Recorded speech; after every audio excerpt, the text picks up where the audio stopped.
2 நெப்பி அதிகாரம் 5. நெப்பியர்கள் ஆமோனியர்களிடத்திலே தங்கள் பிரித்து கொள்ளுதல், மோசேயின் நியாயப்பிரமாணத்தை கைக்கொள்ளுதல் மற்றும் ஆலயத்தை கட்டுதல் அவிசுவாசத்தினாலே லாபானியர்கள் கர்த்தரின் பிரசன்னத்திலிருந்து அறுப்புண்டு சபிக்கப்பட்டு நெப்பியர்களுக்கு சவுக்காய் இருந்தல். ஏறக்குறைய கிமு 588 முதல் 559 வருஷம் வரை.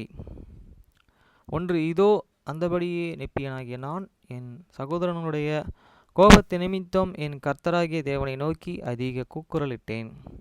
வசனம் 2. ஆனால் இதோ அவர்கள் என் ஜீவனை வாங்க தேடுமாவிற்கு எனக்கு எதிராக அவர்கள் கோபம் அவன் மேல் அதிகரித்தது. வசனம் 3.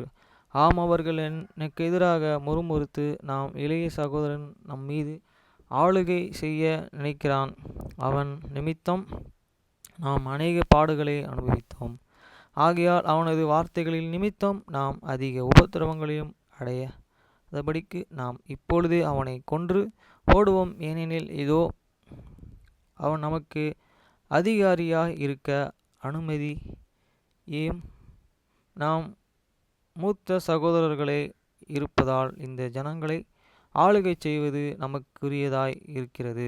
வசனம் 4. அப்பொழுது அவர்கள் எனக்கு எதிராக முறுமுறுத்து சொன்ன வார்த்தைகள் அனைத்தையும் நான் இந்த தகடுகளின் மேலே எழுதவில்லை. அவர்கள் என் ஜீவனை வாங்க தேடினார்கள் என்று மாத்திரம் சொல்வதே எனக்கு போதுமானதாய் இருக்கிறது. வசனம் 5. அந்தபடியே நெப்பியனாகிய நானும் என்னுடைய கூட வருகிறவர்கள் அனைவரும் அவர்களிடமிருந்து வனாந்திரத்தினுள் ஓடிப்போக வேண்டும் என கர்த்தர் என்னை எச்சரித்தார். வசனம் 6. ஆனபடியால் நெப்பியனாகிய நான் என் குடும்பத்தாரையும் என் சேர்மையும் அவனுடைய குடும்பத்தாரையும் என் மூத்த சகோதரனுமாகிய சேமையும் அவனுடைய குடும்பத்தாரையும் யாக்கோபு யோசேப்பு ஆகிய என் இளைய சகோதரனையும் என் சகோதரர்களையும் என்னுடைய வருபவர்கள் அத்தனை பேரையும் அழைத்து சென்றேன். வசனம். என்னுடைய வரும் அத்தனை பேரும் தேவனுடைய எச்சரிக்கைகளையும் வெளிப்படுத்தல்களையும் விசுவாசித்தவர்கள் இருந்தவர்கள் ஆகையால் அவர்கள் என் வார்த்தைகளுக்கு செவி கொடுத்தார்கள். வசனம் 7. நாங்கள் எங்கள் கூடாரங்களையும் எங்களால் எடுத்து செல்ல முடிந்த பொருட்களையும் எடுத்துக்கொண்டு வனாந்தரத்தில் அநேக நாட்கள் பயணம் செய்தோம். நாங்கள் அநேக நாட்கள் அளவும் பயணம் செய்த பிறகு பாளையம் இறங்கினோம். வசனம் 8. என் ஜனங்கள் அந்த இடத்தை நெப்பி என்று அழைக்க வேண்டுமென விரும்பினார்கள், ஆகையால் நாங்கள் அதை நெப்பி என்று அழைத்தோம். வசனம் 9.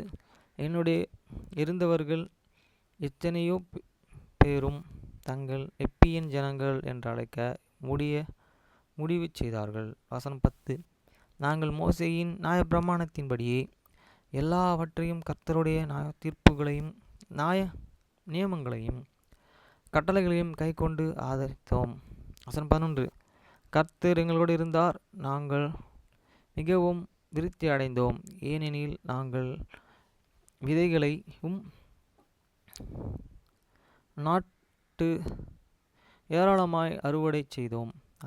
மேலும் நாங்கள் ஆட்டு மந்தைகளையும் கால்நடைகளையும் கூட்டங்களையும் எல்லா இன விலங்குகளையும் வளர்க்க தொடங்கினோம். வசனம் 12. நெப்பியனாகிய நான் பித்தளை தகடுகள் மேலே பதிக்கப்பட்டு இருந்த பதிவேடுகளையும் எழுதப்பட்டு இருக்கிறவைகளின்படியே கர்த்தருடைய கரத்தினாலே என் தகப்பனுக்காக ஆயத்தம் பண்ணப்பட்ட ஊருவினுடைய அல்லது திசை காட்டியும் கொண்டு வந்தோம். 13. அந்தபடியே நாங்கள் மிகவும் விருத்தி அடைந்து தேசத்தின் மேல் பெருக தொடங்கினோம். வசனம் 14. அப்பொழுது லாமோனியர்கள் என்ற அழைக்கப்படுகிற அந்த ஜனம் இந்த விதத்திலும் ஆவது எங்கள் மீது வருவார்கள் எனில் எங்களை அழித்து போடாதபடிக்கு நெப்பியனாகிய நான் லாமோனுடைய பட்டயத்தை எடுத்து அந்த மாதிரியின்படியே அநேக பட்டயங்களை செய்தோம். செய்தேன்.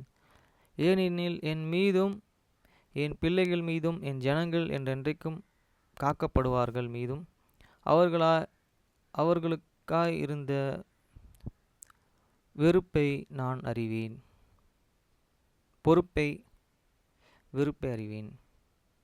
வசனம் 15. நான் என் ஜனங்களுக்கு கட்டிடங்களை கட்டவும் எல்லா வகையான மரங்களினாலும் வெறுப்பிலும் செம்பினாலும் பித்தளையினாலும் உருக்கிலும் தங்கத்திலும் வெள்ளியிலும் மிகவும் வெளியேறமாயிருந்த வெளியேறப்பெற்ற கனிமங்கள் பொருட்களிலும் வேலைகளை செய்ய கற்றுக் கொடுத்தேன். வசனம் 16. நெப்பியனாகிய நான் ஒரு ஆலயத்தை எழுப்பினேன். அது அநேக வெளியேறப்பெற்ற பொருட்களால் கட்டப்படவில்லையே தவிர அதை சாலமோன் ஆலயம் பிரகாரமாய் கட்டினேன். ஏனெனில் வெளியேர்ந்த பொருட்கள் இத்தேசத்திலே காணப்பட அதன் நிமித்தம் சாலமோனின் ஆலயம் போல கட்டப்பட முடியவில்லை. ஆனாலும் சாலமோனுடைய ஆலயத்தைப் போலவே அதன் கட்டிடம் அமைப்பு இருந்தது. அதனுடைய வேலைப்பாடு மிகவும் நேர்த்தியாயிருந்தது. அதன் 17. அந்தபடியே நெப்பியனாகிய நான் என் ஜனங்கள் காரிய சமர்த்திகளாகவும் தங்கள் கைகளிலே பிரயாசப்படும்படியும் செய்தேன்.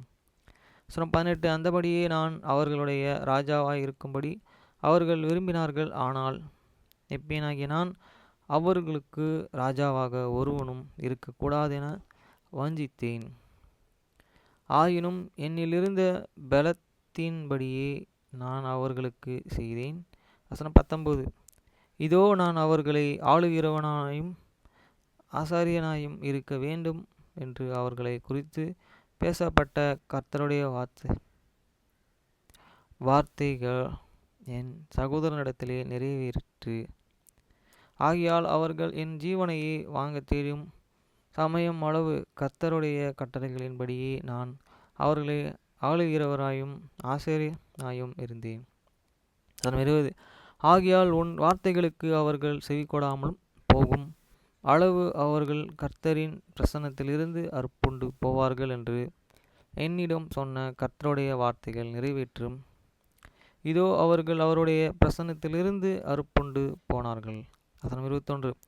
அவர்களின் அக்கிரமத்தின் நிமித்தம் அவர்கள் மீது ஒரு கொடிய சாபமாகிய சாபத்தை அவர் அறப்பண்ணினார். ஏனெனில் இதோ அவர்கள் தங்கள் இருதயங்களை அவருக்கு விரோதமாக கடினமாக்கியதனால் அவர்கள் ஒரு கன்மலையை போலானார்கள்.